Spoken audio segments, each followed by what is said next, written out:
This is where I should say, welcome to today's obligatory message on New Year's. Right? Because I think we're all being bombarded with this. And today even more so because it actually is New Year's Day. This happens about once every 7 or 11 years that Christmas and New Year's fall on a Sunday. So it's even more important that every preacher worth anything on such an auspicious day preach about New Year's on New Year's Day. And we look at everything that's gone on, the change in the seasons that are beginning to take place around us. Just even turning on the TV, we see how things are different. Gone are the happy Honda days. Thankfully, those ads have disappeared.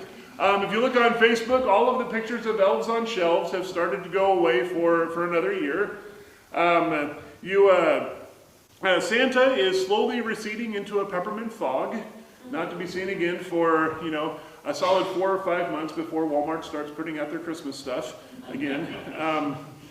And all the Christmas decorations are coming down, except for ours. That's not until next week. As I get older, and I don't know if this is just me getting more curmudgeonly in my old age, but I really appreciate the fact that in the church we keep everything up until Epiphany. Everyone else makes the big changes and the transitions and everything returns to normal, and we're like, nope. We're going to stick with this for a little bit longer. I have a friend of mine who's a pastor down in St. Louis. His name is Andy, ironically. I know a lot of pastors named Andy. I don't know why that's a thing, but we get past Christmas, and every year up on his Facebook page, he starts with the 12 days of Christmas. And on the first day he says, that's the first day of Christmas. And he waits for everyone to start posting down in the comments to try and catch up. And I know we still have time because Andy isn't through the 12 days of Christmas yet. Sometimes it's fun to see what everyone comes up with as we get into the middle of that, because everyone always, at some point, someone gets the wrong one put in there, and then it throws everyone off after that. All of that is beginning, though, to come to an end. The Christmas stuff is coming to an end, and all of that is now being replaced by encouragement for a new and better version of yourself, right? Everyone is, we've got New Year's resolutions. Companies are marketing a new year, new you. Everything from plumbing supplies to beauty products to, I don't know what else. I mean, they've all got everything that's out there. Like, everyone is wanting us to be new people, do different things. This is the time of year when gyms are full of people from about January 1st to the second week of February.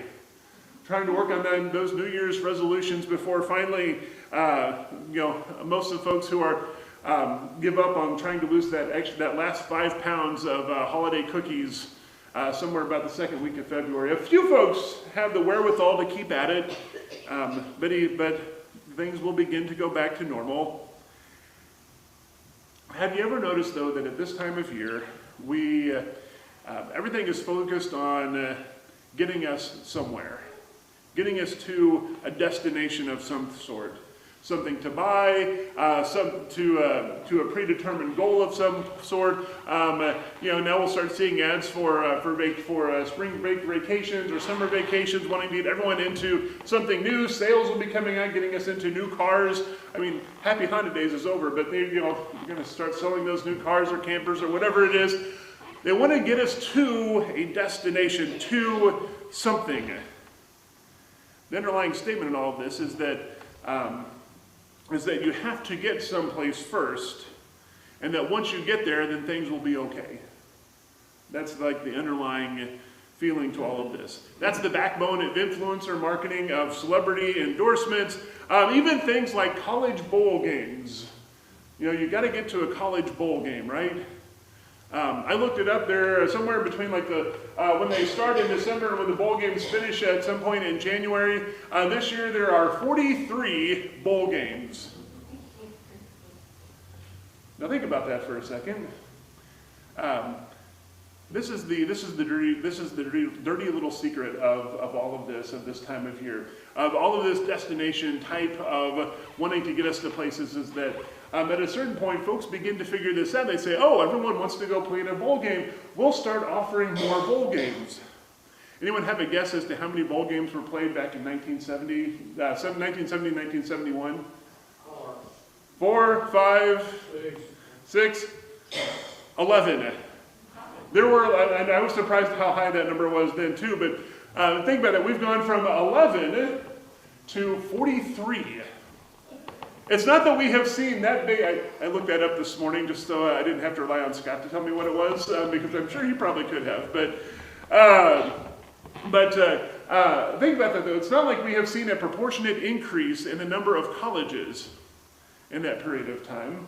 But it's that everyone has figured out, oh, everyone wants to play in a bowl. Let's offer more bowls. That will make us more money. Folks will go and do more things. That's great for a lot of people. Not so great if you're the one paying for all of it, right? But that's what they do. Now what gets lost in all of this is that at some point you have to, the bowls stop meaning quite so much. And we start to know that there's a gradation between the different bowls. There's a big difference between something like the Rose Bowl and the Orange Bowl versus the cereal bowl, right? There's a big difference between those things. And so things just begin to fall back into the same old patterns. And this plays itself out in lots of other ways also. If you listen to enough of this is another one of my favorite topics, if you listen to enough of the big financial advisors that are out there, I'm talking like the big wigs, the ones who, when they say things, people listen, and then the things that they say become the advice that gets handed down from one group to the next, to the next, to the next. The big thing that's out there that they all will say is that the big message is that retirement is the destination. And that everything must be done in service to reaching that goal. So throughout your working life, you have to save absolutely as much as possible so that when you get to retirement, you can do whatever you want. The extreme version of this, though, is, anyone ever heard of the FIRE movement? That's an acronym that stands for Financial Independence, Retire Early. And the main value is to save as much as you possibly can as early as possible so that when you do all the math, you can retire as early as absolutely you can. Sometimes, depending on what you're doing and how much you want to save, sometimes even in your mid-30s. Now these are folks that some of them, they can be making, a decent average salary like we would see in the U.S. Some of them could be making 6 figures, but they're living like poor college students. So they can put absolutely everything into that so that they can then retire early and do whatever they want after that. Here's the problem with that though. What do you do once you got there? Right? I use this example all the time, but it's one that's fitting. It's the perennial problem of what does the dog actually do when it catches the car? There's the struggle. Once you've gotten there, once folks that are the strongest adherents to this, once they get there, a lot of them begin to struggle with, well, we don't know what to do now. What do? We've lived all this time scrimping and saving and doing all of this. This is the life that we know. How do we not live like this? And I was reading an article earlier this week, someone who used to be a part of this before has since kind of moderated things and kind of stepped back from that. She was writing and was saying that you change the goalposts. You change the targets that you're shooting for. You introduce more bowl games into the middle of all of this. You go from wanting to have $1 million invested to having like $10 million invested. You go from wanting to make $100,000 in a year to $1 million in a year. You just change the target, change the destination you want to get to. We're not wired for destinations. We're wired for the journey. It's about the journey. Our scripture reading for this Sunday is one that we don't often take on its own because it's rare that we have enough space in the calendar to be able to go to just this part of the story, to Anna's story. This is the part of the story that picks up where we left off last week, where the Holy Family had gone to the temple to present Jesus into the temple, and we had Simeon who first met the Holy Family, and now we have Anna coming to meet the Holy Family. And Anna, as we're told, is an old lady, about 84 years old as the story takes place. And, and she had, we're told that she only had 7 years with her husband before presumably he died, because she is described as being a widow. Anna was someone who reached her destination. In the first century, in that part of the world, or really in any part of the world in the first century, if you were a woman, your destination was to get married and to start a family. That was it. That was the goal. That was what happened. And she had 7 years at her destination, and depending on when she got married, since that point in time, she has had about 60, maybe even 60 plus years of asking the question, what do I do now? We don't know a whole lot else about her because we have just this one short little snippet of a story. But we can assume a few things. One is that she probably lived off of whatever folks that were coming into the temple might give her. There was also a very strong culture inside of the temple, and among others especially, that you took care of widows and orphans. So she was probably cared for, at least reasonably well. And we know that she was very devout and very faithful because she spent a lot of time in prayer and in fasting. And spending that much time at the temple would also mean that she had probably picked up a few things over the years. She had learned a lot. And with the title of prophet, she was someone who was considered to be very wise. And this may be just me reading a little bit too much into it at this point, but I kind of just get this feeling that she was content. She was okay with where she was in life. Her journey, even as challenging as it was, and hers would have been a challenging journey, was what brought her to this point where she was able to see to see the Messiah.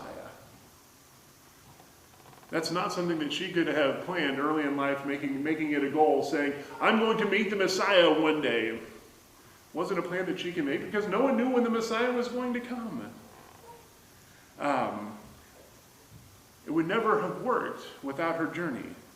The same thing was true of Simeon before this. He would never have seen Jesus if his journey hadn't both led him to that moment of being present in the temple when Mary and Joseph were coming to bring him presented there, but also prepared him through his faith to know who the child would be.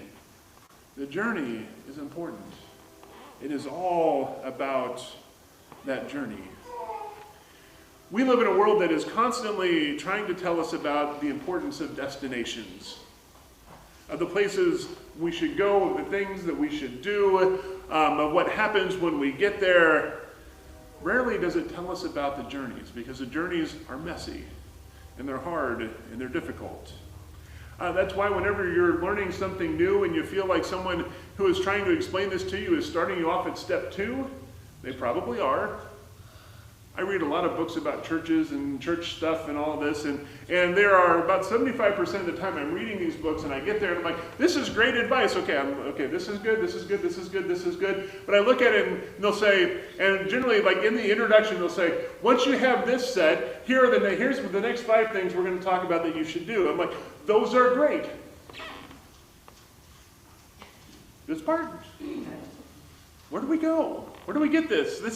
I look at like, this is the hard part. This is the stuff I need to know. You can summarize this stuff in about 5 pages. This is where I need you to spend 100 pages. And how do I get to this point? But that's the journey. That's hard. That's messy. That's difficult.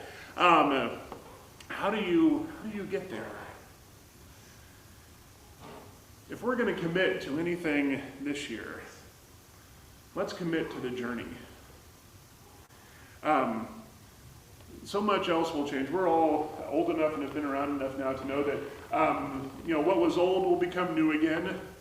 I hear some of the same things I heard in music growing up, like, oh, these are new sounds that are coming out. I'm like, no, I heard this growing up, but okay. And what is new again will become old, and the cycle will play itself out. We know how this works, and when we focus on destinations, we get stuck in that cycle because nothing ever really changes or becomes different. What changes is the journey. Journeys take us to new places. Journeys break us out of old habits and old cycles and old things that maybe aren't working the way that they should or never have actually worked at all. Journeys take us to something new and different. For all that Jesus teaches us, and he teaches us so much, this is the thing that he teaches us the most. Jesus starts at step one. He starts us with the journey. He shows us how to be on that journey, and he says, I'm going to go with you on this because I know it's going to be a ride. So this year, in the midst of the bombardment that we're going to get saying, new year, new you, go and do this, buy this thing, whatever it is, let us commit instead to being on the journey and to see where the journey is going to take us. And know that just as we keep lighting these candles week after week throughout this season, and we light that Christ candle in the center, that's our sign for us that says, Jesus is here with us. And because he is here with us, things can be different and new, better than they were before, or at the very least, we'll know that when things get hard and difficult, that we don't have to do that alone, because this is the journey that we take together. And so as we go into this new year, let us commit to the journey, and let us commit to that journey in the name of Christ, the one who came to show us what step one actually looks like, and not start us someplace completely different, but show us how to get there. Let us do all of this in his name. Amen.